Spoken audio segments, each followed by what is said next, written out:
नमस्कार, मनोज कुमार आप सभी का स्वागत करता हूं। आप एक बार ये कटिंग देखेंगे। फरीदाबाद में डॉक्टर के घर से 300 केजी आरडीएक्स बरामद। उसके बाद एक प्रेस कॉन्फ्रेंस की जाती है पुलिस प्रशासन द्वारा और कहा जाता है कि ये आरडीएक्स नहीं अमोनियम नाइट्रेट था। लेकिन उसके ही तुरंत बाद एक सर्च ऑपरेशन में फिर से वहाँ से 300 के जगह 2000 प्लस ज्वलनशील पदार्थ पाए जाने की सूचना मिलती है।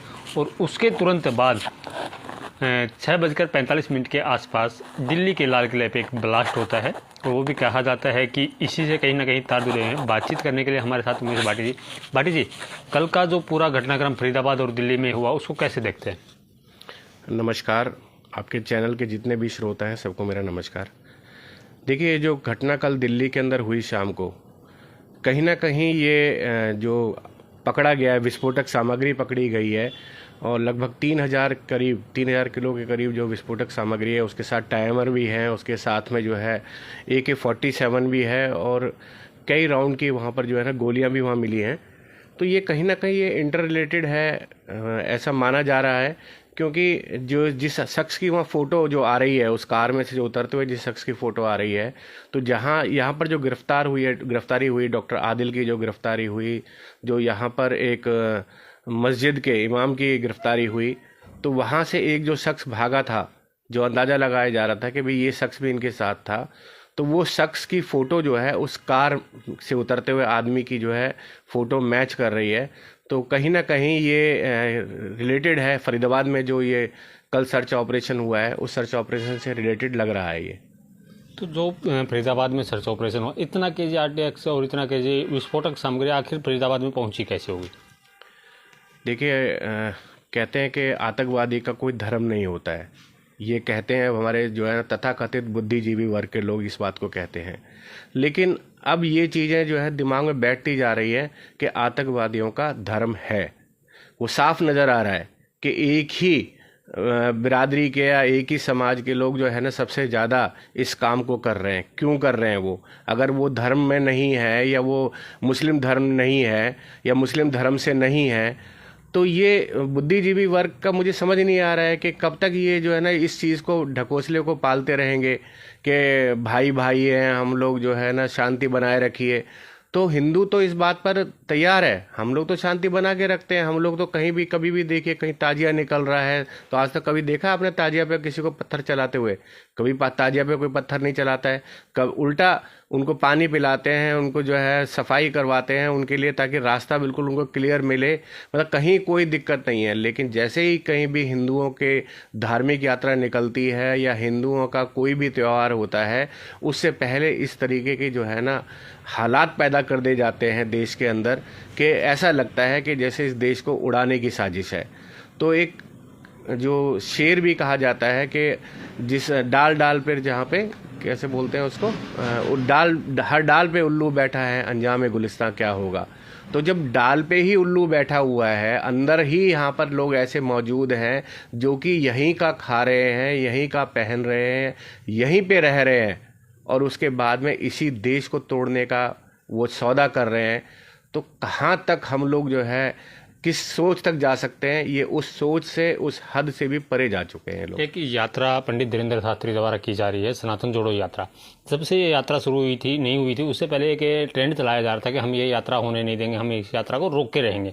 और इसी यात्रा के बीच में जैसे ही ये यात्रा फरीदाबाद में पहुंचती है तो इस तरीके के ज्वलनशील पदार्थ पाए जाते हैं, विस्फोटक सामग्री पाई जाती है। तो ये क्या कोई संयोग है या कोई बड़ा प्रयोग था? ये संयोग नहीं है, बड़ा प्रयोग है ये।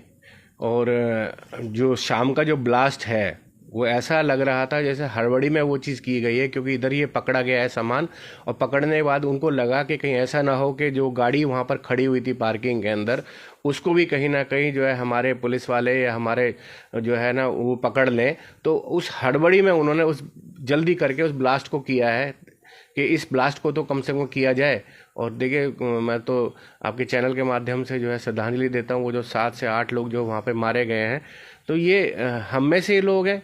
लेकिन वो ज़रूरी नहीं कि वो हिंदू हो सकते थे, वो मुसलमान भी हो सकते थे, वो ईसाई भी हो सकते थे, वो कोई भी हो सकते थे। तो जब ये कोई भी हो सकते हैं तो इनको मारने के लिए इनको ये नहीं लगता है कि हम जो मार रहे हैं वो किसको मार रहे हैं। उनका सिर्फ काम एक ही है, ब्लास्ट करो, जितने लोग मरेंगे भारत में जो है आपस में झगड़े होंगे, लड़ाई होगी। और जब यहाँ पे लड़ाई और झगड़े होंगे तो हमारी जो मोदी जी की सरकार है जो इस सोच से चल रही है कि आने वाले समय में भारत जो है विश्व के अंदर नंबर 1 बन के आए, उभरे, उस चीज़ पे काम कर रही है बीजेपी सरकार। लेकिन ये इस तरीके के हालात पैदा कर रहे हैं भारत के अंदर कि ये कहीं ना कहीं, जैसे कहते हैं ना कि टांग खिंचाई का काम कर रहे हैं। हम आगे बढ़ने का काम कर रहे हैं, ये टांग पकड़ के नीचे खींच रहे हैं कि नहीं, कहाँ जा रहे हो आप लोग, आप कैसे जो है 5 ट्रिलियन या 3 ट्रिलियन जो है बनना चाह रहे हो। ऐसा कुछ भी नहीं हो सकता है, क्योंकि हम लोग यहाँ मौजूद हैं, हम ऐसा होने नहीं देंगे, हम इस देश को बर्बाद करके छोड़ेंगे। ऐसी सोच आतंकवादियों ने बनाई हुई है, ऐसी सोच एक धर्म के लोगों ने बना ली है।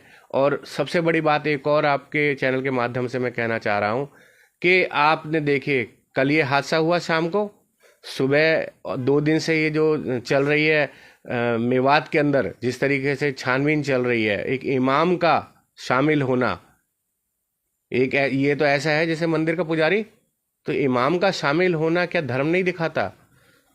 लेकिन समझ नहीं आता बुद्धिजीवी वर्ग को। ठीक है, मैं मानता हूँ हम नहीं चाहते कि यहाँ पे लड़ाई हुआ, आपस में प्यार से रहना चाहते हैं, लेकिन 2 दिन के अंदर क्या किसी मुस्लिम लीडर ने ये कहा है कि ये जो हुआ गलत हुआ है? सबसे बड़ी दिक्कत ये है हम लोगों को कि ये जो गलत कर रहे हैं ये इनका विरोध नहीं कर रहे हैं। तो इसका मतलब जो गलत कर रहे हैं वो तो गलत है ही है, लेकिन जो विरोध नहीं कर रहा है वो उससे भी बड़ा गलत है। लेकिन एक बात है, एक नैरेटिव चलाया जाता है कि आतंकवाद का कोई धर्म नहीं होता है। लेकिन जब ये सर्कल में जब जांच हो रही है, जैसे पकड़े जाने वाला डॉक्टर आदिल, उसके बाद गाड़ी में पाए जाने वाला मुस्लिम मोहम्मद के नाम से कोई, और जिन्होंने गाड़ी बेची फरीदाबाद गुड़गांव नंबर गाड़ी 26 नंबर गाड़ी थी, तो वो भी बेचने वाला गाड़ी मुस्लिम, और उस गाड़ी को खरीदने वाला भी मुस्लिम। हर जगह जब अगर मुसलमान क्यों आता है? नहीं, मैं खुद ही इस बात से हैरान हूँ कि सब जगह मुसलमान निकल कर आ रहा है, और उसके बाद भी तथाकथित बुद्धिजीवी इस बात को कहते हैं कि आतंकवादियों का धर्म नहीं होता है। अगर आतंकवादियों का धर्म नहीं है तो ये कैसे फिर एक ही जगह से निकल कर आ रहे हैं? और सबसे बड़ी बात ये देखिए कि आपने पीछे देखा होगा कुछ हमारे जो है हिंदू भाई बहन पकड़े गए थे, जिनको जो है फंसाया गया था, कांग्रेस सरकार ने जिनको फंसाया था ब्लास्ट में। और उसके बाद में जो कांग्रेस सरकार का जो प्रोपोगंडा चला था और समाजवादी पार्टी का प्रोपोगंडा चला था, उन्होंने क्या बोला था? हिंदू आतंकवादी। उन्होंने साफ शब्दों में कहा था कि जी हिंदू आतंकवादी है। तो जब वो हमारे को आतंकवादी बोल सकते हैं, मात्र 2 या 3 जो ऐसे लोग पकड़े गए थे जिनकी वजह से इन्होंने पूरे हिंदू आतंकवादी शब्द यूज़ करा, लेकिन अगर हम मुस्लिम आतंकवादी बोलते हैं तो ये लोग उछल के पड़ते हैं।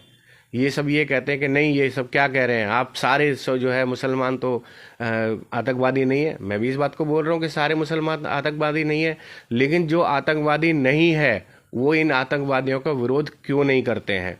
अगर वो विरोध नहीं करेंगे तो मेरा मानना है कि वो भी गलत है, और जो विरोध नहीं कर रहे हैं मुस्लिम वो भी गलत है। जैसे भारतीय जनता पार्टी की तरफ से एक बात कहा जाता है कि देश सुरक्षित हाथों में है, तो इस सब घटनाक्रम के बाद क्या लगता है कि देश सुरक्षित हाथों में है? देश अगर सुरक्षित हाथों में नहीं होता तो ये जो 3 किलो जो है विस्फोटक सामग्री मिली है, ये 3,000 किलो जो है सामग्री मिली है, ये पूरे देश के अंदर फैलाई जाती, और पूरे देश के अंदर जैसे दिल्ली के अंदर विस्फोट हुआ है इसी तरीके से पूरे देश के अंदर विस्फोट किया जाता। मैं तो धन्यवाद करता हूँ हरियाणा पुलिस का, दिल्ली पुलिस का, जम्मू कश्मीर पुलिस का, और साथ ही साथ गुजरात पुलिस का भी, कि इन्होंने इतनी जल्दबाजी में इन्होंने जो है ना सबको पकड़ा है, एक्शन किया है, इन्होंने इतना जल्द एक्शन लिया है कि इन्होंने पूरे देश को जो ये उड़ाने की साजिश थी, और सनातन धर्म की जो ये यात्रा निकली है, जो धीरेन्द्र शास्त्री जी की, बाबा बागेश्वर नाथ जिनको हम बोलते हैं, जो यात्रा यहाँ कालका जी से निकलकर जो मथुरा के वृंदावन जा रही है, कृष्ण जी के मंदिर पर जहाँ पर उनका समापन है, हो सकता था इनकी सोच ये थी कि इसके अंदर सबसे ज़्यादा हिंदू है यहाँ पर, तो इनको भी यहाँ से उड़ाया जाए। तो ये सारी जो गतिविधियाँ थीं जो ये करना चाह रहे थे आतंकवादी, उनको जल्द से जल्द पकड़ने का जो काम किया है, तो पुलिस प्रशासन का मैं धन्यवाद करता हूँ। आपने कहा कि जल्दी से कार्रवाई की गई। आप एक बात बताइए, 3,000 केजी जो विस्फोटक सामग्री आने में टाइम तो बहुत लगा होगा, तो जल्दबाजी में कहाँ थे? एक जगह पे 3,000 केजी RDX इकट्ठा हो गया, प्रशासन को पता तक नहीं। देखिए 3 महीने पहले उसने किराए पे लिया था, लेकिन जो इमाम मस्जिद में इमाम है वो इमाम आज का तो नहीं है, वो पुराना इमाम है। आप अगर मस्जिद के अंदर चले जाएं और वहाँ पर जाके छानबीन करना शुरू कर दें, देखना आप कितना हंगामा हो जाएगा। ये कांग्रेस पार्टी वाले लोग, समाजवादी पार्टी वाले लोग और ये जो अनगिनत ऐसे जो अपने आप को सेकुलर बोलते हैं, ये ऐसे लोग निकल कर आ जाते हैं कि भाई देश के अंदर क्या हो रहा है। देश के अंदर मस्जिदों का भी जो है नाम नहीं छोड़ा जा रहा है, वहाँ भी कार्रवाई की जा रही है। लेकिन कल की जो हालात है, कल आपने देखा किस तरह से इमाम की जो गिरफ्तारी हुई है, उससे तो अब लगता है कि मस्जिद भी सुरक्षित नहीं है, यहाँ भी कहीं ना कुछ गलत काम हो रहा है। तो ये जो चीज़ें हैं, और साफ मन से एक बात कहता हूँ कि आप बाहर लड़ सकते हैं किसी से भी, लेकिन आप अंदर पे लड़ाई नहीं कर सकते। लेकिन सवाल तो ये भी हम उठेगा ना कि बाहर के जो लोगों से लड़ाई कर सकते हैं, लेकिन अंदर के जो लोग जिनको हम अपना भाई मान के चल रहे हैं, जिनको हम अपने परिवार के साथी मान के चल रहे हैं, जो हम भारतवासी जिनको मान के चल रहे हैं, जब उन्होंने ही इस कांड को करने की सोच ली है, इस तरीके का सोच लिया है कि इसी देश को हमने बर्बाद करना है जिस देश में हम रह रहे हैं, तो फिर आप खुद सोच सकते हो। सवाल तो ये भी तो उठ सकता है ना, कांग्रेस जैसे उठाती है कि जब भी मोदी जी विदेश जाते हैं तो ऐसा कोई ना कोई घटनाक्रम होता है। जैसे अब देश के साथ मोदी जी को खड़ा होना चाहिए था, अब वो भूटान के दौरे पे चले गए। नहीं, देखो उनका दौरा जो था वो सब सारा एक निश्चित जो है ना चलता है, प्रोटोकॉल के हिसाब से चलती हैं चीज़ें। और ये जो कार्रवाई हो रही है उसमें खाली मोदी जी पर मुझे समझ नहीं आता कि मोदी जी अकेले क्या इस चीज़ में लगे हुए हैं, कि कार्रवाई करने के उसमें लगे हुए हैं। पूरा प्रशासन है, पूरा तंत्र है, पूरा आईबी है, सीबीआई है, सब लोग हैं, सारी चीज़ें हैं इस देश के अंदर।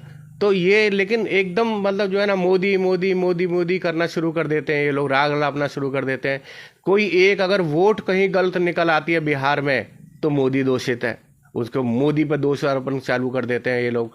तो ये तो जो चीज़ें हैं एक मतलब नैरेटिव बना लिया है कि अगर वोट गलत है तो मोदी चोर है, अगर कहीं भी कोई गलती नज़र आती है तो मोदी चोर है। अरे प्रशासनिक अधिकारी, IAS officer, IB, raw, police, CID, CBI, अनेकों ऐसी कंपनियां हैं जो इस भारत को बचाने में लगी हुई हैं। आर्मी हमारी, एयरफोर्स, मिलिट्री हमारी, हमारे जो है ना नौसेना के जो है हमारे सब पदाधिकारी इतने बैठे हुए हैं।